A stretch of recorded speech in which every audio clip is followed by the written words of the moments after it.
There is a bowl sitting in a museum in Kyoto. It is cracked, shattered once, then pieced back together. But instead of hiding its breaks, someone filled them with gold, and now, after all that breaking, it is the most beautiful thing in the room. I want to talk to you tonight about your cracks. You know that feeling? Late at night, when the house is quiet and your mind isn't. When you look at your life and think, something is wrong with me. Not loudly, not dramatically, just quietly, like a small stone sitting at the bottom of your chest that never quite goes away. Maybe it's the relationship that ended and left you standing there, not knowing what to do with all that love you still had inside you. Maybe it's the failure that still replays. The moment you said the wrong thing, made the wrong choice, trusted the wrong person. Maybe it's just this feeling, unnamed and formless, that you are somehow behind, that everyone else has figured out something you haven't, that you are carrying something heavy and no one else seems to notice. You smile, you go through the days, you do what you're supposed to do, but underneath it there is this belief, one you never say out loud but feel constantly, that the broken parts of you need to stay hidden, that if people saw the cracks they would look away. I want to tell you something tonight. The Japanese have known for 500 years what most of us spend our whole lives trying to unlearn. They called it Kintsugi. The story begins, as most important stories do, with an accident. In the 15th century, a Japanese shogun, a powerful ruler, a man of great taste, had a beloved tea bowl. One day, it fell. It shattered into pieces on the stone floor. He sent it away to be repaired. When the craftsmen returned it, they had rejoined the pieces, but with staples, metal staples, holding the cracks together like a wound closed with stitches you could see from across the room. It was fixed, but it was ugly. The shogun wasn't satisfied. He wanted something else, not just functional, not just repaired. He wanted the bowl to be more than it was before. And so the craftsmen thought differently. They mixed gold, real gold, into the lacquer, and they filled every crack, every fracture line, every place the bowl had broken with that gold. When it came back, people stopped and stared. Because the thing that had shattered the bowl was now the thing that made it extraordinary. The cracks were no longer something to hide. They were the story. They were where the light came through. They were the most honest and most beautiful parts of a bowl that had lived long enough to break. This practice became known as Kintsugi. Kin, gold, tsugi, joinery, golden joinery, the art of repairing with gold. But Kintsugi was never really about bowls. It was always about us. We live in a world that is terrified of brokenness. We cover our scars with confidence. We perform strength even when we are barely standing. We rush through grief, skip over failure, paste over our doubts with productivity and busyness. Someone asks how we are. We say fine. We always say fine. But the Japanese philosophy of Kintsugi says something radical, something almost unbearable in its simplicity. It says, do not hide the break, honor it, fill it with gold, let the wound become the wisdom, not because pain is beautiful in itself. Pain is not beautiful, grief is not beautiful, loss is not beautiful, but what you become because of it, that can be. Let me tell you about a woman I want you to imagine. She is 34 years old. She had a plan. Most of us do when we are young. A neat, well-ordered plan for how life will go. The career, the love, the belonging, the feeling of arriving somewhere that felt like home. By 34, she had watched every piece of that plan break. The career she had built for 8 years, gone because the company folded. The relationship she had believed in, over quietly, without a dramatic ending, which somehow made it worse. The version of herself she had always tried to be, too exhausted to perform anymore. She told me once, not in these words, but in this feeling, that she didn't know who she was after all of that. She had been so careful not to crack, and then everything cracked anyway. And she said something I want you to hear. The hardest part wasn't the breaking. The hardest part was realizing I had spent so many years being afraid of this moment. And now that it was here, I was still standing. Still standing. Cracked, yes. Different, yes. Quieter in ways she hadn't expected, but standing. That is Kintsugi. That is what it looks like in a human life. There is a Japanese concept that lives close to Kintsugi, and it is called mono no aware.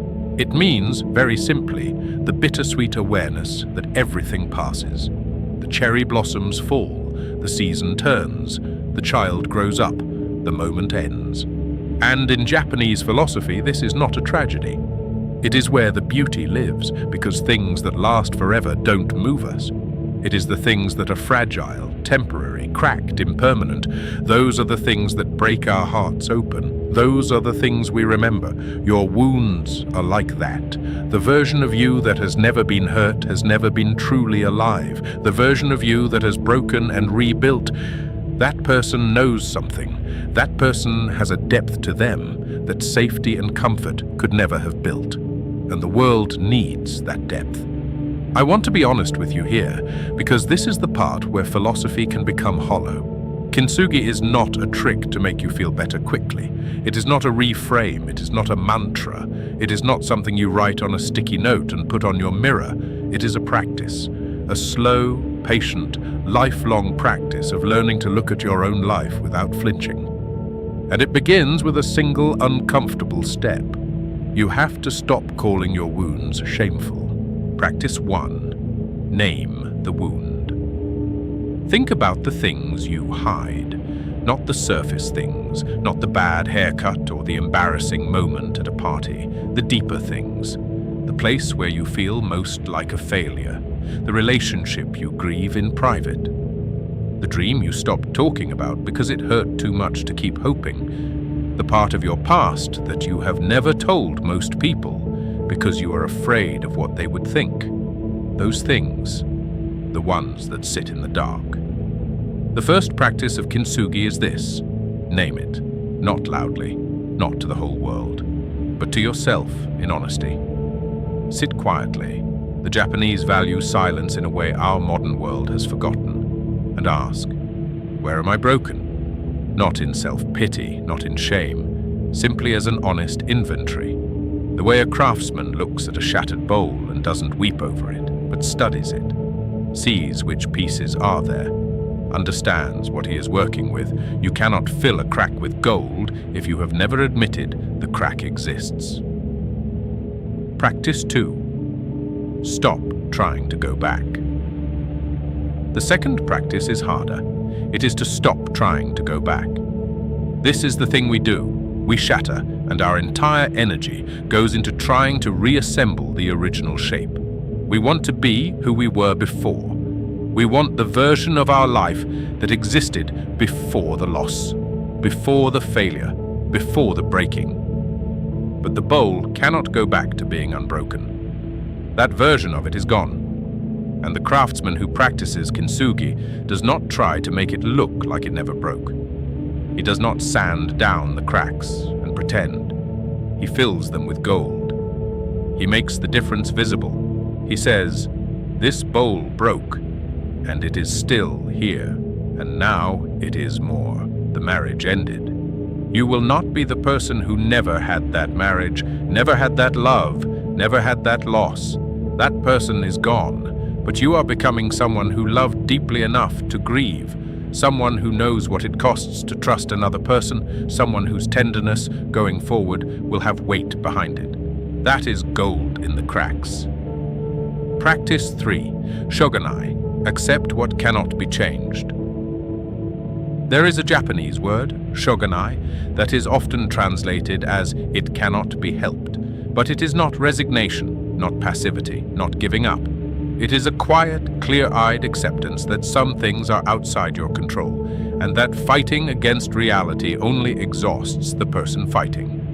Shogunai says, yes, this happened. Yes, this is real. And now, what will I do with what remains? This is the third practice. Accept what cannot be changed. Not once, not in a single dramatic moment of surrender, but daily, repeatedly. the way you breathe, again and again, without making a performance of it. Acceptance is not the end of the journey, it is the beginning of it. Practice 4. Let yourself be seen. The fourth practice is one that Japanese philosophy understands quietly, almost without needing to name it. It is, let yourself be seen in your incompleteness. We are so afraid of this. We think people only love us for our wholeness, our capability, our strength, our polished surfaces. But think of the people in your life you love most deeply. Are you closest to them because they had everything together? Or are you closest to them because there was a moment, quiet, unexpected, when they showed you their crack, when they said something true instead of something impressive, when they admitted they were lost or scared or carrying something heavy? That moment, that is where love actually lives. You do not need to tell everyone everything, but you need to let someone see the gold in your cracks, because otherwise you carry the weight of hiding on top of the weight of the wound itself. Practice 5. Be patient with the slow healing. The fifth practice is patience. Kintsugi is not a fast art. The lacquer that holds the gold must dry slowly. The process cannot be rushed, and if it is rushed, the bowl falls apart again. We live in a world that is obsessed with speed, with recovery timelines, with bouncing back quickly and moving forward and not letting things hold you too long. But some healings are slow. Some griefs take years. Some wounds need to be opened and cleaned more than once before they will close properly. Some realizations only come after long seasons of sitting in the not knowing. And this is not weakness. This is how deep healing actually works. So be patient with yourself in a way that our culture rarely makes room for. Stop measuring your recovery against someone else's. Stop deciding that you should be over something by now. The bowl does not heal on a schedule. It heals when the gold has settled. Practice 6. Gratitude for what the wound gave you. The sixth practice is gratitude, but not the easy kind, not gratitude for the good things, sunsets and health and love, though those matter too. This is gratitude for the difficult things. And it is harder, much harder. It means sitting with a painful chapter of your life and asking, honestly, what did this give me?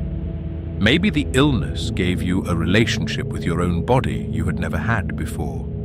Maybe the failure gave you clarity about what you actually value, stripped of all the noise of ambition. Maybe the loss of a person showed you exactly how deeply you are capable of loving. These are not consolation prizes. They are not ways of minimizing the pain. They are the gold.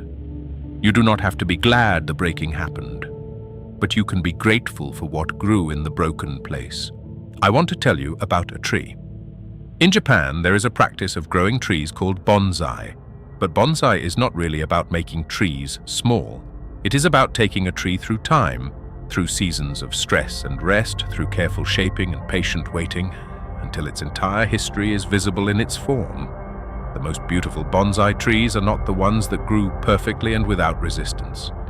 They are the ones with dramatic bends in their trunk, with twists where the wind shaped them, with places where a branch broke and the tree grew differently because of it. The bends are the story. The asymmetry is the soul. A perfectly symmetrical bonsai is pleasant to look at. A bonsai that has been through something that you can feel time in is unforgettable.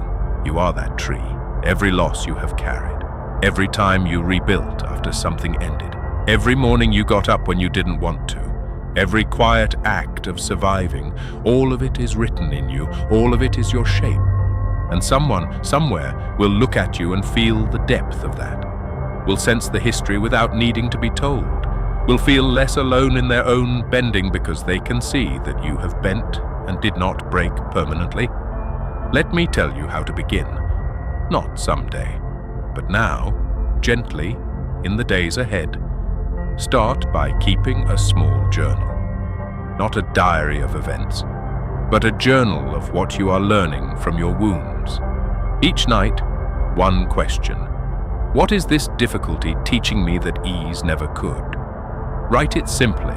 Don't perform. Don't be eloquent. Just be honest.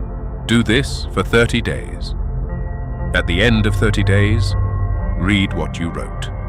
You will be startled by how much wisdom lives inside a person who is paying careful attention to their own breaking.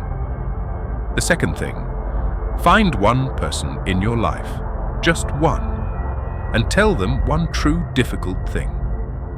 Not to unburden yourself dramatically, not to be vulnerable as a performance, but simply to practice letting yourself be seen. Watch what happens. Most of the time, when we show someone our crack, they show us theirs. And suddenly, two people who were both hiding are no longer alone. That is Kintsugi in a conversation. The third thing, stop apologizing for where you are in your healing. Not to others, but to yourself. The internal apology, the constant low-level shame of not being further along, not being more healed, not being more okay. Stop. You are where you are. The lacquer is drying. The gold is settling. Trust the process even when you cannot see it working. And the fourth thing, the smallest, and perhaps the most important, find something in your life that is imperfect. A mug with a chip in it, a book with a bent cover, a photograph that is slightly out of focus but captures something true. Keep it. Don't replace it with something pristine. Let it remind you daily that imperfection is not the enemy of beauty. Sometimes it is the source of it. I want to leave you with an image. Imagine you are walking through a gallery. Beautiful things on every side. Vases, sculptures, paintings, bowls, all of them polished, pristine, perfect. And then you turn a corner and you see it. A bowl, old, clearly through something, and its cracks, running along its surface in fine, intricate lines, are filled with gold. And you stop. You don't stop at the perfect bowl, you stop at this one. Because this one has a story you can see. Because this one is honest. Because this one has been through something and is still here, and instead of pretending otherwise, it made the truth of its survival into something luminous. You are that bowl. Not the pristine ones that no one remembers. This one, the one that broke, the one that was mended with care, the one whose cracks are now the thing people stop to look at, quietly, and feel something they cannot quite name. You did not choose to break, but you get to choose what you fill the cracks with. You can fill them with shame, with silence, with the exhausting performance of having it all together. Or you can fill them with gold, with honesty, with the depth that only difficult seasons produce, with the quiet, unshakable knowledge that you have been through something real, and it changed you, and you are still here. The Japanese have always understood that the most beautiful things are the ones that carry their history openly. The cherry blossom is beautiful because it falls. The aged temple is beautiful because you can feel the centuries in its wood, and you are beautiful not in spite of what you have been through, but because of what you chose to do with it. Your wounds are not the worst thing about you. They are, if you let them be, your most luminous parts. Let the gold in, let it settle, and let yourself be seen.